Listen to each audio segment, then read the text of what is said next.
Hello student, তোমরা যারা excise constable এবং এক্সাইজ এএসআই তোমার জব করতে চাও, ভিডিওটা শেষ পর্যন্ত দেখবে। তোমাদের কিন্তু একটা রিক্রুটমেন্ট হতে চলেছে, কবে নাগাদ রিক্রুটমেন্ট হতে চলেছে সমস্ত তথ্য বলবো। যারা প্রস্তুতি নিচ্ছ বা যারা নতুন সরকারি চাকরির লাইনের জন্য প্রস্তুতি নেবে, তো তারা ভিডিওটা শেষ পর্যন্ত দেখো, কারণ আগামী দিনে ইলেকশনের পর তোমাদের কিন্তু নোটিফিকেশান আসবে এবং সমস্ত প্রসেস কিন্তু ইন্টারনাল যে ব্যাপারটা সেগুলো কিন্তু অলরেডি রেডি করা হচ্ছে, সেই আপডেটটাই দেবো। তার আগে বলে রাখি, তোমাদের জন্য সম্পূর্ণ ফ্রিতে প্রস্তুতি নেওয়ানোর জন্য আমরা ফ্রিতে জিকে ক্লাস প্রোভাইড করছি। ফ্রিতে ইউটিউব চ্যানেলে জিকে ক্লাস করিয়ে তোমাদের কিন্তু জিকেতে একটা ভালো স্কোর করাবো। ডেসক্রিপশন বক্সে এবং ফার্স্ট কমেন্টে আমাদের জিকে চ্যানেলের লিঙ্ক আছে, প্রত্যেকে অবশ্যই জিকে ক্লাসটা করবে। প্রত্যেক দিন সকাল 10টায় সেই চ্যানেলে জিকে ক্লাস আছে, তাই লিঙ্ক ডেসক্রিপশন বক্সে এবং ফার্স্ট কমেন্টে পিন করে দিচ্ছি, সেখান থেকে জিকে চ্যানেলে ভিজিট করো। এবার আসি এক্সাইজ কনস্টেবল এবং এক্সাইজ এএসআই। দেখো, এএসআই এর আপডেটটা তোমরা অনেকদিন আগে থেকে শুনছো যে এক্সাইজ এএসআই একটা বিজ্ঞপ্তি আসবে। তো বিজ্ঞপ্তি এতদিন পার হয়ে গেল, বিজ্ঞপ্তি কেন আসলো না? দেখো, এক্সাইজ এএসআই একটা ডিপার্টমেন্টাল কিছু প্রবলেম চলছিল, সেই প্রবলেম নিয়ে কিন্তু এক্সাইজ এএসআই ভ্যাকান্সিটা একটু হোল্ড হয়ে গেছে, ঠিক আছে। তার সাথে সাথে এক্সাইজ কনস্টেবলও ভ্যাকান্সি সেই ব্যাপারটার জন্য একটু হোল্ড হয়েছিল।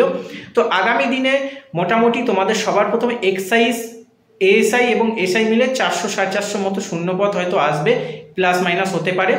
তো এই বিজ্ঞপ্তিটা তোমাদের মোটামুটি ইলেকশন মিটে গেলে, ঠিক আছে, পুজোর আগে আগে কিন্তু প্রকাশ হওয়ার একটা সম্ভাবনা আছে।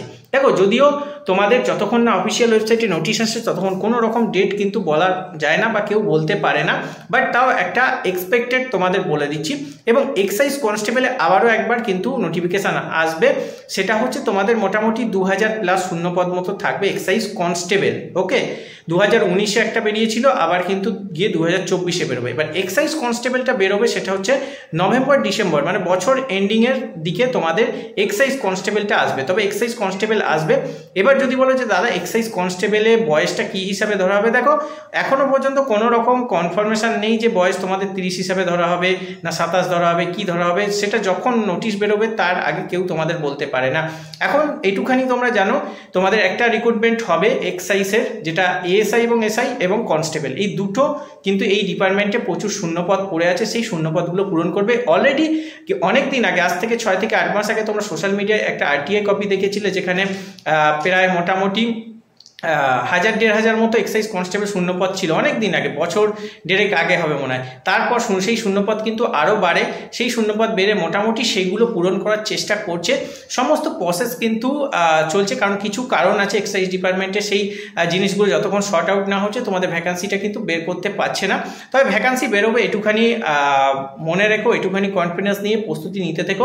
নোটিফিকেশান আসলে সমস্ত তথ্য আমাদের এই চ্যানেলে পেয়ে যাবে, ঠিক আছে। এক্সাইজ কনস্টেবল, এক্সাইজ এএসআই এবং এসআই ভালো একটা পোস্টে কিন্তু জব, এই পোস্টে জব কিন্তু প্রত্যেকেই করতে চায়, কারণ ছুটির পরিমাণটা এখানে বেশি থাকে এবং অফিসিয়াল কাজ থেকে থাকে সাধারণত, যার জন্য কিন্তু এই এক্সাইজ কনস্টেবল বলো বা এক্সাইজ এএসআই বলো, এটা কিন্তু প্রত্যেকের একটা ফেভারিট জব হয়ে থাকে। তাই অবশ্যই ভালো করে প্রস্তুতি নিতে থেকো।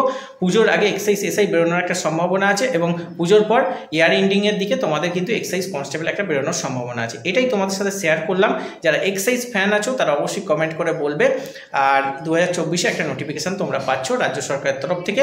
তো দেখা যাক কবে সেই নোটিফিকেশান আসে, তার জন্য আমাদের কিন্তু ওয়েবসাইটে নজর রাখতে হবে। সবসময় ওয়েবসাইটে আমরা নজর রেখেছি, তোমরা ওয়েবসাইটে নজর রেখো আর চ্যানেলের সাথে যুক্ত থেকো। অবশ্যই ওয়েবসাইটে নোটিশ আসলে তোমরা চ্যানেলে আপডেট পেয়ে যাবে। চলো, আজকে ভিডিও এই পর্যন্ত, দেখা হচ্ছে নেক্সট ভিডিওতে। জয় হিন্দ, বন্দে মাতরম।